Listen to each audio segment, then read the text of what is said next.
এই ভাই আমি একটা কথা বোঝানোর জন্য এত কথা বলছি। আসমানের নিচে জমিনের উপরে, আসমানের উপরে জমিনের উপরে, জমিনের নিচে আসমানের উপরে আল্লাহর চাইতে যেমন আর বেশি ইজ্জতওয়ালা সম্মানওয়ালা, আল্লাহর সমপরিমাণ সম্মানওয়ালা, আল্লাহর সমপরিমাণ ইজ্জতওয়ালা কেউ নাই, ঠিক এমনিভাবে আসমানের নিচে জমিনের উপরে, আসমানের উপরে জমিনের নিচে আল্লাহর পরে মুহাম্মদুর রাসূলুল্লাহর আগে আর কারো শান। বুঝতে পারছেন কথা ক্লিয়ার? এর চাইতে চমৎকার করে কিভাবে বুঝাবো বলেন? আল্লাহ চাইতে যেমন বড় কিছু নাই, আল্লাহর পরে নবীর আগে আর কারো সম্মান নেই। এ ভাই মুসলমান যুবক ভাইরা, আল্লাহর পরে যার সম্মান, আল্লাহর পরে যার সরাসরি ইজ্জত, আল্লাহর পরে যে সবচাইতে দামি সেই মানুষটার নাম হইল মুহাম্মদ। সকলে চিৎকার দিয়া বলিষ্ঠ কণ্ঠে বলি সুবহানাল্লাহ। ওই নবীর উম্মত আল্লাহ বানাইছেন, ওই নবীর উম্মত বানায় আল্লাহ তোমারে দুনিয়াতে পাঠাইছে।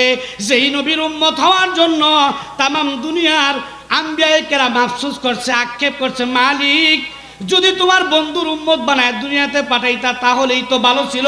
ওই নবীর উম্মত বানায়া আল্লাহ আপনাকে দুনিয়াতে পাঠাইছে, এই জন্য আপনি আল্লাহ তাআলার দরবারে শুকরিয়া তান। বলিষ্ঠ কণ্ঠে একবার মহাব্বতের সাথে বলি আলহামদুলিল্লাহ। আল্লাহ তাআলা হযরত জিবরাইল আলাইহিস সালাম এবং আল্লাহ, এই দুজন, আল্লাহ এবং জিবরাইল একদম নিরলে নির্জনে গোপনে আলাপ করতেছে, কথা বলতেছে। এই কথা বলার পরে আমার মনে হয় আপনি মনে খুব তৃপ্তি পাইবেন, খুব আনন্দ পাইবেন যে আহারে আল্লাহ আমাকে এমন নিয়ামত দান করছে। আরে ভাই, আপনার অস্তিত্বের সম্পর্কে আপনার কোনো ধারণা আছে? আপনি বিশ্বনবী মুহাম্মদুর রাসূলুল্লাহর উম্মত হইয়া বিশ্বনবীর আদর্শকে উপেক্ষা করে ইহুদি, খ্রিস্টান, বৌদ্ধ, নাসারাদের আদর্শ গ্রহণ করেন, আলিঙ্গন করেন। আরে ভাই, আপনার চাইতে কপাল পুরা এই দুনিয়াতে আর কি আছে? অথচ কি বর্তমান আধুনিক বিজ্ঞান এবং বিজ্ঞানীরা, দার্শনিকেরা, বৈজ্ঞানিকেরা আল্লাহর নবীর আদর্শ গ্রহণ করে তারা তাদের জ্ঞানের ভান্ডার উঁচু করতেছে। কিছুদিন আগে, মাত্র কয়েকদিন আগে একজন বিজ্ঞানীকে জিজ্ঞেস করছে, আচ্ছা পৃথিবীর সকল সমস্যার সমাধানটা কি বলো তো? এত সমস্যা পৃথিবীতে। বিজ্ঞানী কি বলেছেন জানেন? বিজ্ঞানী বলেছে পৃথিবীর সকল সমস্যার সমাধান একমাত্র আল কোরআন। সুবহানাল্লাহ বলবেন না? আরে ভাই, বিজ্ঞানী তো মুসলমান না। বিজ্ঞানী বলেছে সকল সমস্যার সমাধান একমাত্র আল কোরআন। এখানে গেলেই পৃথিবীর সকল সমস্যার সমাধান পাবে। মুসলমান না, তারপরে কোরআনের ব্যাপারে এমন শরৎ, চিৎকার দিয়ে বলি সুবহানাল্লাহ। এরপরে জিজ্ঞেস করেন, আচ্ছা সত্যি করে বলেন তো আমরা কোন ব্যক্তিকে আমাদের অনুসরণকারী হিসেবে গ্রহণ করতে পারি? আমরা কার অনুসরণ করলে আসলে দুনিয়াতে একটা চমৎকার জীবন পাবো? আরে ভাই, মানুষের কথা বলতেছি, রবের কথা পড়ব, রবের কথা বলে আমি বয়ান শেষ করে দেব। আরে ভাই, মানুষের কথা বলতেছি যে দুনিয়াতে আল্লাহকে আল্লাহ বলে মানে না, ইসলামকে ইসলাম বলে মানে না, কোরআনকে ধর্মগ্রন্থ বলে মানে না, ওই লোকের কথা বলতেছি। লোকটা কি বলেন? লোকটাকে জিজ্ঞেস করা হয়েছে, আমরা কার জীবন অনুসরণ করলে আমরা একটা চমৎকার সফল জীবন পাবো? লোকটা বলেছে দুনিয়াতে অর্থাৎ পার্থিব জগতে একটা সুস্থ জীবন, একটা সমৃদ্ধি জীবন, একটা শান্তিপূর্ণ জীবন, একটা সফল জীবনের জন্য একটা মানুষকে অনুসরণ করাই যথেষ্ট এবং ওনার কোনো বিকল্প নাই। কে তিনি? লোকটা বলেন তিনি হলেন মুহাম্মদুর রাসূলুল্লাহ সাল্লাল্লাহু আলাইহি ওয়াসাল্লাম। একজন খ্রিস্টান বলে মুহাম্মদের জীবন অনুসরণ করলেই কি হয়ে যাবেন? আপনি দামি হয়ে যাবেন, একটা সুন্দর জীবন পাবেন। আমার সর্বশেষ কথা, আল্লাহ জাল্লা শানুহু এবং জিবরাইলের একদম নির্জনে আলাপ, নীরবে আলাপ। কথা বলতে বলতে বলতে বলতে বলতে বলতে এক পর্যায়ে জিবরাইল আল্লাহকে জিজ্ঞেস করেন, আমার সর্বশেষ কথা আপনারা আমার সাথে বলেন, জিবরাইল আল্লাহকে জিজ্ঞেস করেন, বলেন। কথা বলতে বলতে জিবরাইল আল্লাহকে জিজ্ঞেস করেন যে ওগো আল্লাহ, জমিনের মধ্যে আপনার একদম কাছের একদম প্রিয় মানুষগুলো কারা? এই কথাটা বলার পরে আপনাদের আর ওয়াজ লাগে আমার, কিন্তু আপনাদের তো মনে রাখতে হবে, কারণ এটা তো গোপন আলাপ, জাল্লা শানুহু আল্লাহ তাআলা এবং জিবরাইলের গোপন আলাপ।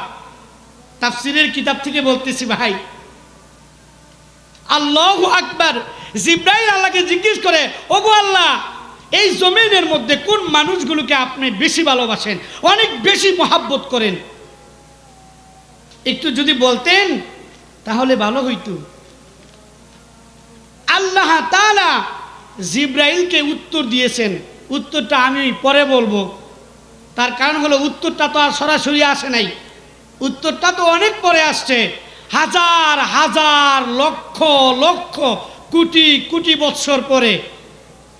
ইমামুল মুরসালিন আশরাফুল আম্বিয়া রহমাতাল লিল আলামিন মুহাম্মদুর রাসূলুল্লাহ ঠিক এমনিভাবে যেমনিভাবে জিবরাইল আল্লাহকে জিজ্ঞেস করছে, আল্লাহর দুস্ত আল্লাহর হাবিব এমনিভাবে জিবরাইলকে জিজ্ঞেস করছে, এই জিবরাইল, জমিনের মধ্যে আল্লাহর প্রিয় বান্দা, সবচেয়ে প্রিয় বান্দা কে? আল্লাহ সবচেয়ে বেশি কাকে ভালোবাসে? এইবার বলতেছি, একই প্রশ্ন হইল না? জিবরাইল জিজ্ঞেস করছে আল্লাহকে, আল্লাহ উত্তর দিচ্ছে জিবরাইলকে, আর হাজার হাজার বছর পরে জিবরাইলকে জিজ্ঞেস করছে আল্লাহর নবী, জিবরাইল উত্তর দিছে আল্লাহর নবীকে। একই প্রশ্ন, উত্তর দুইজনকে দিছে, প্রশ্ন দুইজনকে করছে। জিবরাইল প্রশ্ন করছে আল্লাহকে, আল্লাহ উত্তর দিছে জিবরাইলকে। একই প্রশ্ন আল্লাহর নবী করছে জিবরাইলকে, জিবরাইল উত্তর দিছে বিশ্বনবী মুহাম্মদুর রাসূলুল্লাহ সাল্লাল্লাহু আলাইহি ওয়াসাল্লামকে। আল্লাহর হাবিব বিশ্বনবী মুহাম্মদুর রাসূলুল্লাহ বলে, ভাই, জমিনের মধ্যে আল্লাহর সবচেয়ে প্রিয় বান্দা কারা? আল্লাহ সবচেয়ে বেশি ভালোবাসে কাদেরকে? আল্লাহর নবী জিবরাইলকে জিজ্ঞেস করছে। এখন আপনারা বলেন, যদি আমি এই কথাটা বলি আল্লাহ কাকে বেশি মহাব্বত করবেন, এরপর থেকে এই আমলটা করবেন নি? এই আমলটা করবেন? এ ভাই মুসলমান যুবক ভাইরাম, আল্লাহর নবী আল্লাহর দোস্ত আল্লাহর হাবিব জিবরাইলকে বলে, ফেরেশতার সর্দার জিবরাইলকে বলে, ভাই, জমিনের মধ্যে কোন মানুষটাকে আল্লাহ বেশি ভালোবাসেন? আল্লাহর ফেরেশতা জিবরাইল কিতাবের মধ্যে আসছে এই প্রশ্ন করার আগে, এই প্রশ্ন করার পরে জিবরাইল একটু মুচকি হাসি দিছে। আল্লাহর নবী কয়, কিরে ভাই, জিবরাইল কি ব্যাপার, মুচকি হাসলা কেন? জিবরাইল বলে, ওগো আল্লাহর নবী, এই প্রশ্নটা আমি আল্লাহকে হাজার হাজার বছর আগে করেছিলাম, এই জন্য হাসি দিলাম। আবার হাজার হাজার বছর পরে আপনি প্রশ্ন করছেন, আজকে প্রশ্নের জবাব দেওয়ার সময় হয়েছে।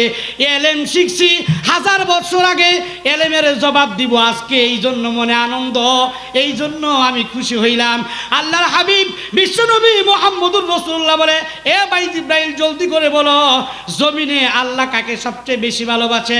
জিবরাইল বলে, এ গো আল্লাহর নবী, উম্মতের কান্ডারি, জমিনের মধ্যে যেই লোকটা আপনাকে সবচেয়ে বেশি ভালোবাসে, আল্লাহও জমিনের মধ্যে ওই লোকটাকে সবচেয়ে বেশি ভালোবাসে। আরো আস্তে কোন সুবহানাল্লাহ। এ ভাই মুসলমান যুবক ভাইরাম, আল্লাহ বলছে জিবরাইলকে, জিবরাইল, আমার বন্ধু মুহাম্মদুর রাসূলুল্লাহকে জমিনে যারা সবচেয়ে বেশি ভালোবাসবে, আদম আলাইহিস সালাম থেকে শুরু করে মুহাম্মদুর রাসূলুল্লাহর উম্মত পর্যন্ত, ওই মানুষটাকে আমি সবচেয়ে বেশি ভালোবাসবো, যেই মানুষটা আমার বন্ধু মুহাম্মদকে বেশি ভালোবাসবেন।